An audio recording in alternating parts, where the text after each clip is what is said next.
Good morning, everyone. I'm Elliot. I'm a local primary school teacher in Hong Kong. At school, I'm teaching English and computer studies, and my specialist is e-learning, innovative teaching, and STEM education. Today, I am going to talk about how to use Zoom to conduct a live lesson. Regarding online teaching, there are different ways for us to do. First, build up online learning resources. We can put different resources, for example, websites, exercise, on different platforms. For instance, Google Classroom in Moodles. Students can download these resources from the website. Second, video recording. Just like what we are doing now, record the teaching materials and students can go back home to watch it. Third, live lesson. Teachers can use some instant meeting tools, for example, Zoom, Google Hangout Meet, in order to conduct a live lesson. And for today, we are going to focus the usage on Zoom. Regarding online teaching, there is a very important theory called SAMR Theory. It is a model talking about how to conduct an online teaching. S stands for substitution. Technology acts as a direct-to substitute with no functional change. We just recall what we have do in the classroom. Nothing is changed. A. Augmentation. Technology acts as a direct-to substitute with functional improvements. Just as what we do in substitution, we will conduct a lesson just like what we have done in the classroom. But at the same time, we will record the lesson in order to give students the chance to watch the videos again. M and R are advanced level. M stands for modifications.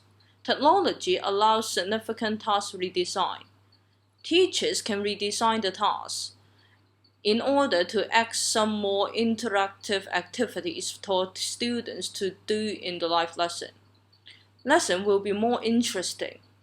Redefinition. Technology allows creation of new tasks. For example, teachers put the lecturing part in the video. And during the live lessons, teachers and students can have more interactive activities.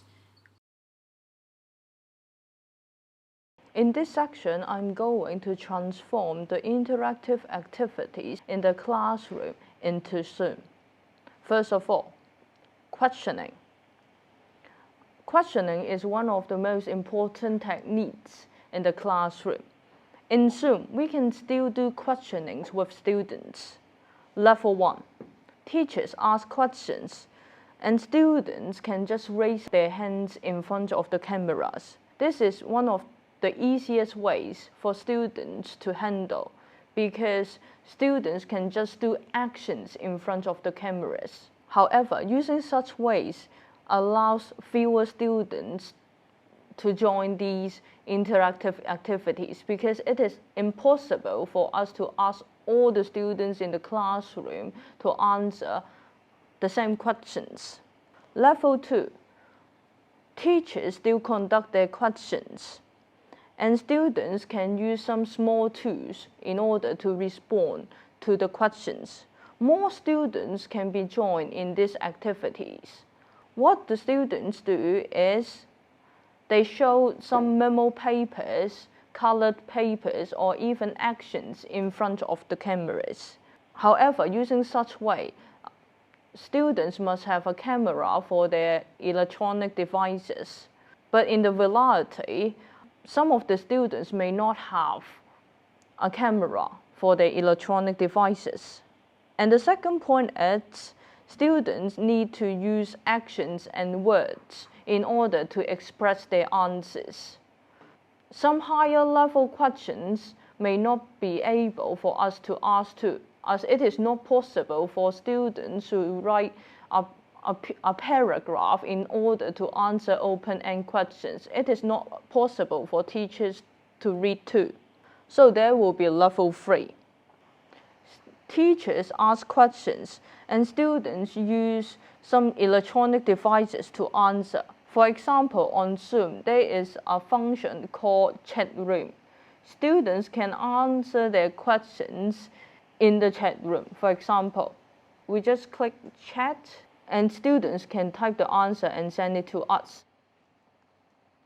And everyone can see the answers too. However, using such way, students must use words in order to answer the questions. Of course, high-level questions, for example, open-end questions can be asked.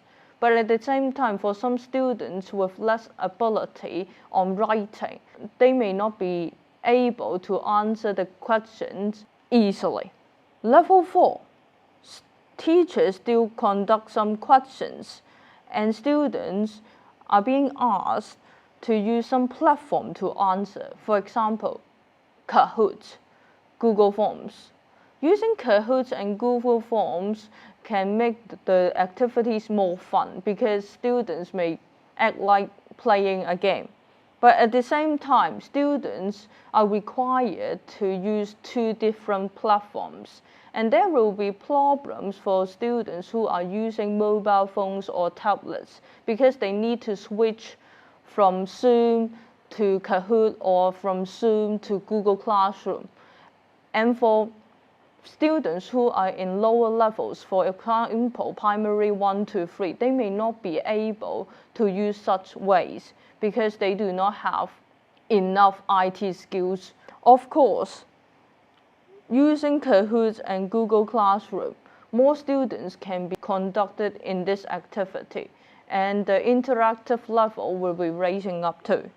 In this section, I'm going to talk about how to use Zoom to conduct group discussion with students. As you can see in my screen, there are 6 students in this meeting. And what we need to do is press the button, breakout rooms. We can ask Zoom to automatically assign the participants into different rooms. For example, now we have 2 rooms, and we press create breakout rooms. And as you can see, we have already break out students into 2 rooms. What we need to do, open all rooms. And students in their device, they need to press join. And if they are joined, you can see that not joined will be disappeared. And for teachers, we can join into different rooms as we wish. For example, I'm now joining room number 1. With these functions, teachers can give help to students who need more. But the problem is, number 1, students who are in lower levels, for example, primary 1 to 3, they may not be able to handle because in the breakout rooms, teachers may not appear in the meeting as always.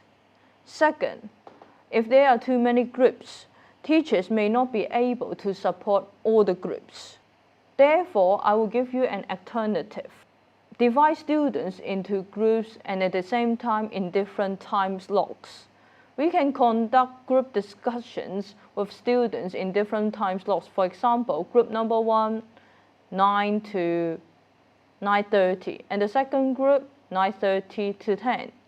And so we can give more supports to students who need help. Section 3, I'm going to talk about how to use the function of blackboards in online lesson. As we all know, blackboards is very important for teachers. We need to use blackboards to explain important things to students. During online lessons, teachers can simply share their screens to students, and what students need to do is doing nothing and just watch the screen. And now I'm going to show you how to share screens with students. What you need to do, press the button Share Screen. Select the screen that you want to share with students. For example, you can share the screen to your students, you can also use the function of whiteboard. However, there is a problem for using the whiteboard. As you can see that using mouse to write words is difficult for students to read. Therefore, I would suggest teachers to use an iPad or a phone and connect them to the computer and act as a whiteboard. We can also use different interactive platforms in order to increase the interactiveness in the class. For example, Kahoot. Teachers can simply share the screen of Kahoot to students, and what students need to do is to join the lesson of Kahoot. However, the problem is it is not possible for students who are using iPads or mobile phones to play Kahoot during the live, because while they are playing the Kahoot, they can't see the screen of Zoom, and there will cause problems for students who are in lower primary levels. Therefore, before conducting Kahoot in live lesson, I would suggest teachers to ask students a question. What device are they using? If they are using mobile phones and iPads, I would not recommend you to use Kahoot or other interactive platforms. Memo papers may help you. During this period of time, I believe that online teaching is the only way for us to conduct teaching with students. However, challenges are being faced by both teachers and students. For students, they need to face for both the challenges of hardware and soft skills. Talking about hardware, different students may use different electronic devices. For example, notebook, tablets, mobile phones. Some students may not be able to use iPads because they don't have it at home, and what they can use is their mobile phones. As we all know, the screen of the mobile phones are quite small, and it is quite difficult for students to read the words or screens on their mobile phones. Second, soft skills. For secondary school students, I believe that they have the basic IT skills of how to use the electronic devices and the e-learning platforms. However, coming back to primary schools, some of the students, especially for those in lower primary school levels, they may not be able to use the electronic devices and the e-learning platforms by themselves, and they need their parents' help. Talking about soft skills, it is very important for us to mention information literacy. It is very important for teachers to teach students how to join an online lesson with a correct manner. For example, open the video and no recording during the live lesson.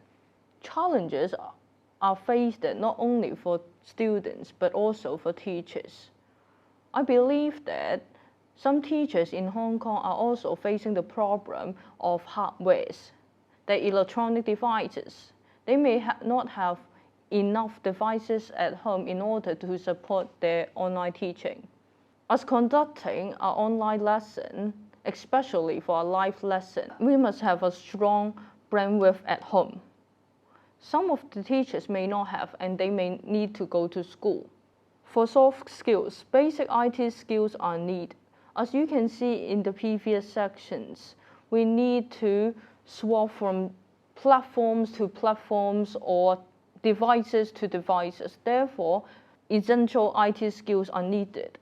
For other issues, I would say that time management is also very important in live lesson, because we need to prevent the appearance of dead air, and also the screen time of students is quite short. Therefore, we need to control the time of each teaching activity. For teachers, we may also need to redesign the teaching activities in order to make the activities more interesting, more interactive. I would suggest teachers to add some interesting sections during the live lesson. For example, for me, at the end of each section, I will tell a story with students. A warm reminder for teachers too. There is only 40 minutes for each section in Zoom. Therefore, as mentioned, time management is very important. It is essential for teachers to notice the importance of privacy. First of all, our own environment for live lesson. We need to ensure that nothing is important is being put behind the screen. Number two, personal computer. I would suggest that teachers should clear desktop of their personal computer because what is shown in the desktop may be shown to the students too. Number three, lesson recording. I will not suggest teachers to record their live lesson because students may not be willing to be recorded in your own lesson. Hi, Ms. Law.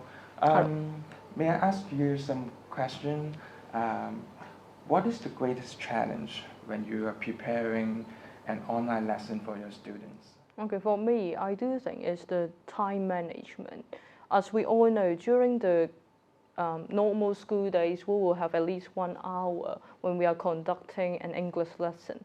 But when we move it to the live lesson, we need to compress our time into around 30 to 40 minutes because, as we all know, students do not have so much concentration time on the screen. And I do think this is one of the most challenging part for me. For this year, I do think it's the first time for me to conduct the live lesson because it is very different from normal classroom. I need to say hi to everyone and when they are entering to my live lesson.